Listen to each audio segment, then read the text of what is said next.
আমরা অন্যান্য দিনের ন্যায় আজকে গঠনকেন্দ্রিক আমরা আলোচনা করার জন্য চেষ্টা করব বিষয়ভিত্তিক। আজকের আলোচনার বিষয় মৃত্যুর পর আপনজনদের করণীয়। একটা মানুষ যখন এই দুনিয়া থেকে চলে যায়, শেষ বিদায় নিয়ে এই পৃথিবীর এগুলো ত্যাগ করে পরকালের জন্য চলে যায়। আত্মীয় স্বজন আমরা আপনার জন্য করণীয় কি, কোরআন কি বলেছে, রাসূলের সুন্নাহ কি বলে, আমরা সেই দৃষ্টিকোণ থেকে দু একটি কথা বলার জন্য চেষ্টা করব। আল্লাহ তাআলা আমলের নিয়তে আমাদেরকে শোনার এবং আমল করার জন্য তৌফিক দেন, সকলে বলি আমিন। সম্মানিত হাজরিন, এই সুন্দর পৃথিবী আল্লাহ তাআলা তিনি তৈরি করেছেন, সৃষ্টি করেছেন। এই পৃথিবীতে যা কিছু আমরা দেখতে পাই বা না পাই, সব কিছুর সৃষ্টিকর্তা একজন, তিনি কে? আল্লাহ তাআলা। আমরা দেখতে পাই বা না পাই, এজন্য অদৃশ্যর বিষয়ের প্রতি বিশ্বাস স্থাপন করাকে আল্লাহ তাআলা তিনি ফরজ করে দিয়েছেন। আল্লাহ তাআলা কোরআন নাজিলের প্রেক্ষাপটে যখনই তিনি কোরআনকে তিনি মানুষের জন্য সাংবিধানিক সকল সেক্টরে তিনি যখন মানুষের জন্য রাসূল সাল্লাল্লাহু আলাইহি সাল্লামের উপর অবতীর্ণ করেছেন, আল্লাহ তার জন্য চ্যালেঞ্জ ছুঁয়ে দিয়ে গয়বের প্রতি বিশ্বাস স্থাপনটা আল্লাহ তাআলা করে দিয়েছেন। যালিকাল কিতাবু লা রাইবা ফীহি হুদাল লিল মুত্তাকিন আল্লাযীনা ইউমিনুনা বিল গায়ব। যে পৃথিবীতে আপনি যা কিছু দেখতে পান বা না পান, সকল কিছুর সৃষ্টিকর্তা আল্লাহ তাআলা, এটাকে আমাকে আপনাকে নির্দ্বিধায় আপনাকে মেনে নেওয়া লাগবে। তার ওই প্রেক্ষাপটে এই সুন্দর পৃথিবীতে আমাদেরকে রব্বুল আমিন তিনি নিয়ে এসেছেন। আমরা এমনি এমনি আসতে পারি নাই। আমরা কি এমনি এমনি আসছি?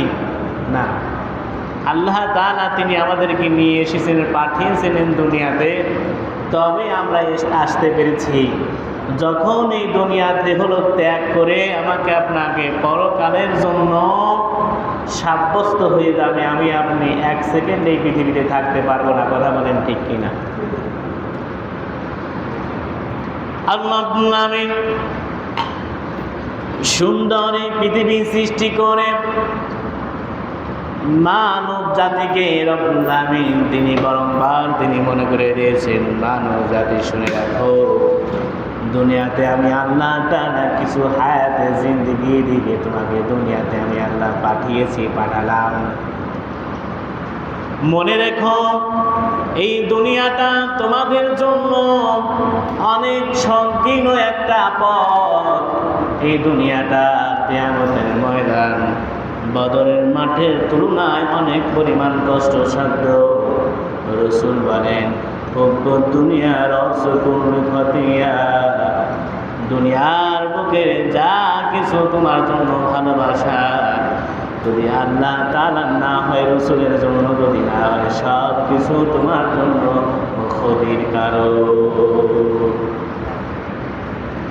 কেবলমাত্র আল্লাহ তাআলার প্রতি ভালোবাসা, রাসূলের প্রতি ভালোবাসা তোমার জন্য আখিরাতের ময়দানে কামিয়াবি হবে। তাছাড়া দুনিয়ার স্বার্থে বান্দা যদি কারো কিছুর প্রতি ভালোবাসা তোমার তৈরি হয়, ওই ভালোবাসা দুনিয়ার মধ্যে সীমাবদ্ধ থাকবে, আখিরাতের জীবনে কোনো কল্যাণ আনতে পারবে না। সেজন্য দুনিয়াতে আমি আপনি এসেছি, একটা পর্যায়ে আমার আপনার এই দুনিয়া থেকে যাওয়া লাগবে। এই দুনিয়া আসা যাওয়ার খেলা, কেউ আসে কেউ চলে যায়। আমি আপনি দুনিয়ায় এসেছিলাম, কত মানুষ বিদায় নিয়ে চলে গেছে, আবার আমি আপনি বিদায় নেব, কিয়ামত পর্যন্ত আসা যাওয়ার খেলা চলতে থাকবে। আল্লাহ রাব্বুল আমিন বলেন, ইয়া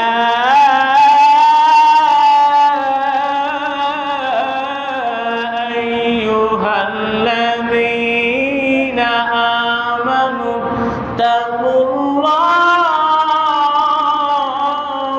হাক্কা তুকাতিহি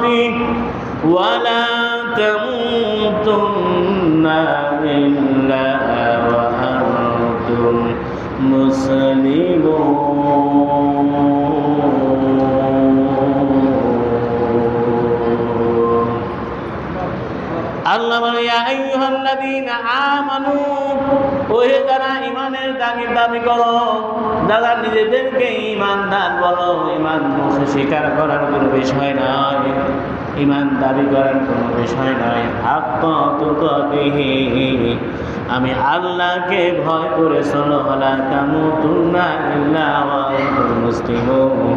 আর যখন মৃত্যুবরণ করবা ঈমানদার, সঠিক একনিষ্ঠ মুসলমান না হয়ে বান্দা মৃত্যুবরণ করো না।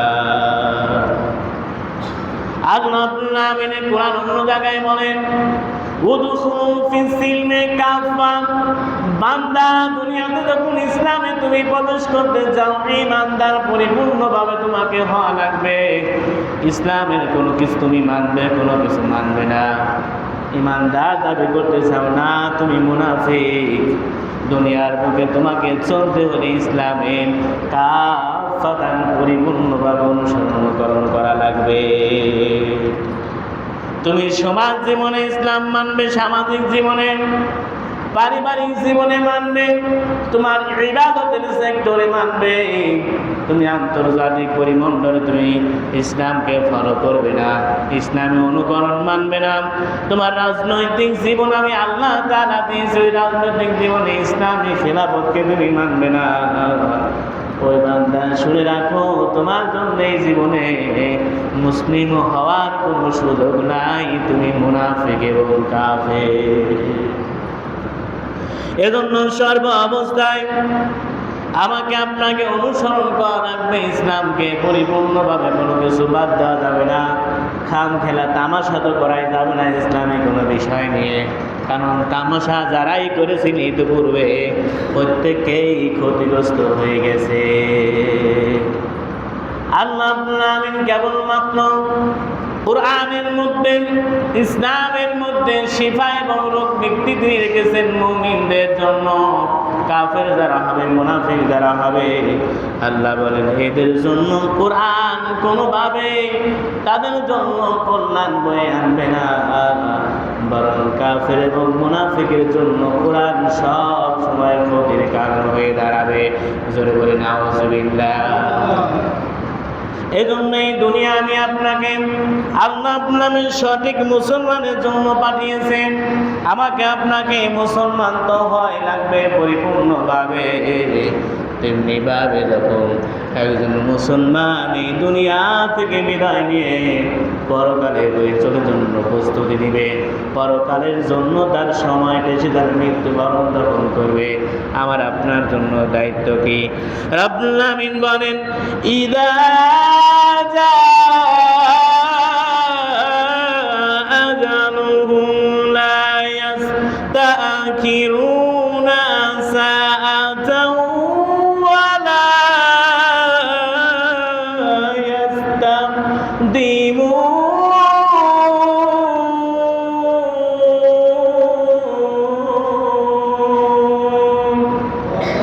আল্লাহ রাব্বুল আমিন বলেন, ইদা যখন যা এসে যাবে, আজানো হোক তোমাদের জন্য যখন শের বিদায়ের ঘন্টা বেজে যাবে, ওহে আমার বান্দারাই দুনিয়াতে তুমি বাঁচবে না, চিরকাল তোমাকে দুনিয়াতে রাখা হবে না। তোমার আত্মীয় স্বজন সব মৃত্যুবরণ করেছে, তুমি দুনিয়া থেকে বিদায় নিবে। নির্ধারিত সময় যখন উপস্থিত হয়ে যাবে, দুনিয়ার কোনো শক্তি নাই তোমাকে দুনিয়ার বুকে সেকেন্ড পরিমাণ বাঁচিয়ে রাখতে পারে। করোনার সময়ের একটি ঘটনা পড়ছিলাম। একজন ব্যক্তি প্রায় 10টা ইন্ডাস্ট্রি তিনি মালিক, কারখানার মালিক, অধিক পরিমাণ টাকা, করোনার আক্রান্ত হয়ে গেছে। আত্মীয় স্বজন করে তার ওই যে কেবিনে আছে, ওই করোনার কেবিনে পর্যন্ত পৌঁছায় না ভয়ের কারণে। এবার নিঃশ্বাস তার যায় বাপ, শ্বাসকষ্ট এমন পরিমাণ প্রচন্ড আকারে তার শ্বাস নেওয়ার প্রচেষ্টা হয়েছে। ওই সময় ডাক্তারকে ওই ব্যক্তি বলছে, ভাই আমি এতগুলো কারখানার এত কোটি টাকার মালিক, আমি সব টাকা পয়সা তোমাকে দিয়ে দিলাম, একটু আমাকে শ্বাস নেওয়ার একটু ব্যবস্থা করে দাও। এত টাকার মালিক হওয়ার পরে যিনি ওই ডাক্তার, যিনি দায়িত্বে যিনি ছিলেন, তাকে বলছে, ভাই আমি এত টাকার মালিক, আমি এই অবস্থায় আমার দুনিয়ার বুকে কেউ আমার জন্য সাহায্য নাই, আমার টাকা পয়সা কোনো কিছু আমার করতে পারছে না, তুমি সব টাকা পয়সা আমাকে নাও, আমাকে একটু শ্বাস নেওয়ার একটু পরিবেশ তুমি তৈরি করে দাও। এরপরেও আল্লাহ রাব্বুল আলামিন যেহেতু হুকুম আসেনি, দুনিয়ার সব ডাক্তার, দুনিয়ার সব ওষুধগুলাই খাওয়ালেও আল্লাহ যদি না চায় ব্যক্তিকে কখনো বাঁচানো সম্ভব হয় না। সেকেন্ডের মধ্যে মানুষটা মৃত্যুবরণ করলে কিসের টাকা পয়সা, কিসের বাড়ি গাড়ি, সব কিছু দুনিয়াতে রেখে গেলে একটা শেষ নিঃশ্বাস পর্যন্ত শেষ সময় নিতে পারলেন না। এই জন্য দুনিয়ায় আমি আপনি থাকবো না, আমি আপনি চলে যাব, আত্মীয় স্বজনগুলো মৃত্যুবরণ করবে, আমিও মৃত্যুবরণ করব।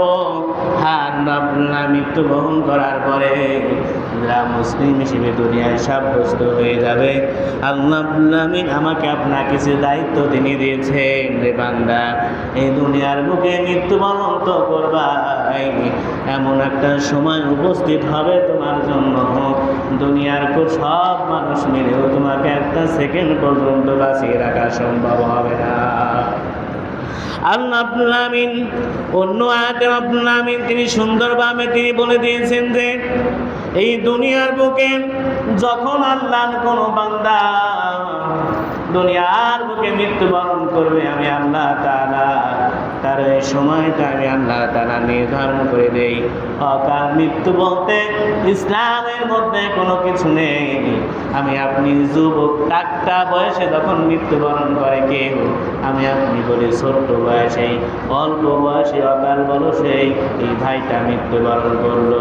আল্লাহ রাব্বুল আলামিন কোরআন বলে, নাহনু কদ্দানাহু বাইনাকুমুল মাউত, আমি আল্লাহর কাছে অকাল মৃত্যু বলতে কোনো কিছু নাই। এই শিশুটা কালকে জন্ম নিয়েছে, একদিন পর মৃত্যুবরণ করলে ওইটাই আমি আল্লাহ তাআলার কাছে কাল। ইসলামে অকাল বলতে কোনো কিছু নাই। এজন্য সকল প্রকার অহংকারকে আল্লাহ রাব্বুল আলামিন তিনি মাটির সাথে তিনি মিশিয়ে দিয়েছেন। সূরাতুল তাহার 20 নম্বর আয়াত, 20 নম্বর সূরা 55 নম্বর আয়াতে আল্লাহ রাব্বুল আলামিন সমস্ত মানুষের সকল অহংকারকে 1 মিনিটের মধ্যে আল্লাহ তাআলা নিজ ক্ষমতা তাকব্বুরিকে মাটির সাথে মিশিয়ে দিয়ে আল্লাহ রাব্বুল আলামিন বলেন, মিনহা খলাকনাকুম ওয়া ফিহা নুঈদুকুম ওয়া মিনহা নুখরিজুকুম তারাতান উখরা। বান্দা জেনে রাখো, কত প্রকার প্রাসাদের তুমি মালিক হয়েছ, কত তালা বিশিষ্ট তুমি প্রাসাদের মালিক, কত জমি জায়গার মালিক, কত বাড়ি গাড়ি তোমার রয়েছে। বান্দা জেনে রাখো, তোমাকে আমি তৈরি করেছি মাটি থেকে, এই মাটির মধ্যেই তোমাকে একটা সময় আসা লাগবে, তোমার শেষ বিছানা হবে মাটি।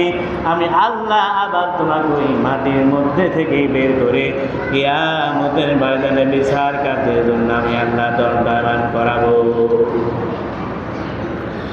সেজন্য আমার আপনার জন্য যে বিষয়টা গুরুত্বপূর্ণ, আমার আপনার জন্য, যখনই আমাদের কোনো আত্মীয় স্বজন মৃত্যুবরণ করবে, যখনই আমাদের বাবা মা দাদা নানা কেউ মৃত্যুবরণ করবে, 1 নম্বরে আমার আপনার জন্য দায়িত্ব থাকবে মৃত্যুবরণ করার সাথে সাথে তাদের জন্য দাফনের ব্যবস্থা করা, কাফনের ব্যবস্থা করা।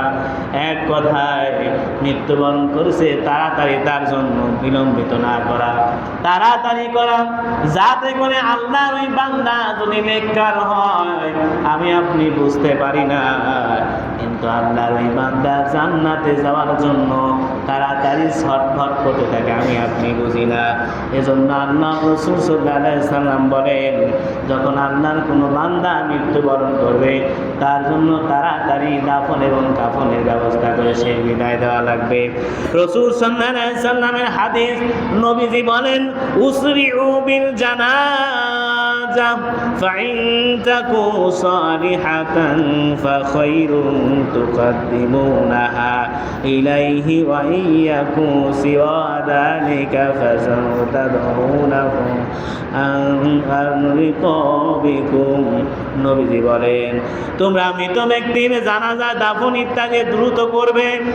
সে যদি নেককার মানুষ হয়ে থাকে তবে তো তার জন্য কল্যাণ এবং পুরস্কার রয়েছে, তোমরা তাকে সেই কল্যাণের দিকে এগিয়ে নিয়ে যাও, তাড়াতাড়ি নিয়ে যাও। আর যদি সে এমন হয় তবে দাফনের মধ্যে দিয়ে তোমরা তোমাদের ঘাড় থেকে মন্দকে নামিয়ে দেবে। রাসূল বলেন যদি নেককার হয় এই কল্যাণ এবং পুরস্কার তার জন্য রয়েছে, কিন্তু ব্যক্তিটা যদি নেককার না হয়ে বেঈমান হয়, রাসূল বলেন তাড়াতাড়ি ওকে দাফন করে তোমাদের ঘাট থেকে নামিয়ে দেবে। যেমনিভাবে আমরা বলি যে ও বিদায় হলেই ভালো হয়। যদি কোনো খারাপ ব্যক্তি আমার আপনার সংস্পর্শে আসে, আমি আপনি যেমনিভাবে ব্যক্তি টানাটানি বিদায়ের জন্য আমি আপনি বলে এখান থেকে দূর হলেই ভালো হয়। রাসূল বলেন যদি ব্যক্তি খারাপও হয় তাহলে তোমার বেশিক্ষণ ওই জমিনের মধ্যে রাখার দরকার নাই, কারণ ব্যক্তি যদি খারাপ হয় আল্লাহর জমিন পর্যন্ত ও তার জন্য বদদোয়া করতে থাকে। ব্যক্তি যদি নেককার না হয়, যদি পাপিষ্ঠ কোনো ব্যক্তি হয়, আল্লাহ তাআলার ফেরেশতা এবং যত সৃষ্টি রয়েছে সকল সৃষ্টি তার জন্য বদদোয়া করে। এজন্য রাসূল বলেন যে তাড়াতাড়ি ওকে বিদায় দিয়ে শেষ করে দাও। সেজন্য ওইখান থেকে হাদিসটা এসেছে, আল্লাহ রাসূল সাল্লাল্লাহু আলাইহি সাল্লাম বলে দিয়েছেন যে দ্রুত তোমরা তার জন্য দাফন কাফনের ব্যবস্থা তোমরা করে দিবে। এরপরে আল্লাহ রাসূল সাল্লাল্লাহু আলাইহি সাল্লাম তিনটা কাজে দেরি করতে তিনি নিষেধ করেছেন। আলী রাদিয়াল্লাহু তাআলা আনহু থেকে হাদিসটা এসেছে আলিউন সালাসুন লা তুআখারনা, তোমরা দুইটা কাজে কখনো দেরি করবে না। as-সালাতু ইযা আতাত, যখনই নামাজের সময় এসে যাবে তোমরা আর দেরি করবে না, নামাজটা দ্রুত আদায় করে নিবে। ওয়াল জানাজাতু ইযা হাদারাত, যখনই কোনো জানাজা নামাজে উপস্থিত হয়ে যাবে ব্যক্তি বিদায় নেবে, তাড়াতাড়ি তার জন্য জানাজা নামাজের ব্যবস্থা করে দেবে। ওয়াল ইমামু ইযা ওয়াজাদতু লাহা কুফা, যখন তোমাদের মধ্যে কেউ উপযুক্ত হয়ে যাবে বিবাহের জন্য, তাড়াতাড়ি তার বিবাহ শাদী দিয়ে দাম্পত্য জীবনটা সুখেরময় করার জন্য চেষ্টা করবে। আল্লাহ রাসূল সাল্লাল্লাহু আলাইহি সাল্লাম এই তিনটা কাজে তিনি আমাকে আপনাকে বিলম্ব করতে, দেরি করতে তিনি নিষেধ করেছেন। এজন্য সম্মানিত হাজরিন, যখনই আমরা আপনার মাঝ থেকে কোনো আমার আপনার ভাই দাদা দাদি নানি মৃত্যুবরণ করবে, আমরা দ্রুত তার জন্য দাফন কাফনের ব্যবস্থা করব। এরপরে আল্লাহ রাসূল সাল্লাল্লাহু আলাইহি সাল্লামের হাদিসের মধ্যে একটা কথা এসেছে, হাক্কুল মুসলিমি আলাল মুসলিমি খামসুন, একটা মুসলমানের জন্য আর একটা মুসলমানের উপর 5টি হক রয়েছে। রদ্দুস সালাম, 1 নম্বরে সালাম দেওয়া। কোনো মুসলমান ব্যক্তিকে দেখলে এটা সালাম দেয়, একটা মুসলমানের জন্য হক।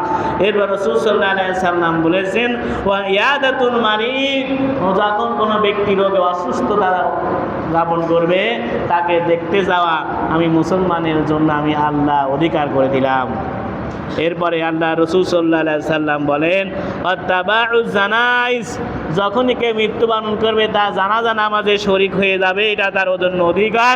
ইজাবাতুদ দাওয়া, যখন কেউ দাওয়াত দিবে দাওয়াতটা কবুল করা এটা ওয়াজিব। ওয়া তাশমিতুন আতিক, যখন কেউ হাসি দিবে হাসির জবাবে ইয়ারহামুকাল্লাহ বলবে। এই 4টা কাজ আল্লাহ রাসূল সাল্লাল্লাহু আলাইহি সাল্লাম বলেছেন তোমার অপর মুসলমান ভাইয়ের জন্য অধিকার। আল্লাহ তাআলা আমাদেরকে সকল প্রকার অধিকার এবং আজকের আলোচনা থেকে আমাদেরকে আমল করার জন্য তৌফিক দেন। সকলে বলি আমিন। যারা সুন্নত পড়ি নাই শুধুমাত্র 4 রাকাত সুন্নত পড়ি নাই।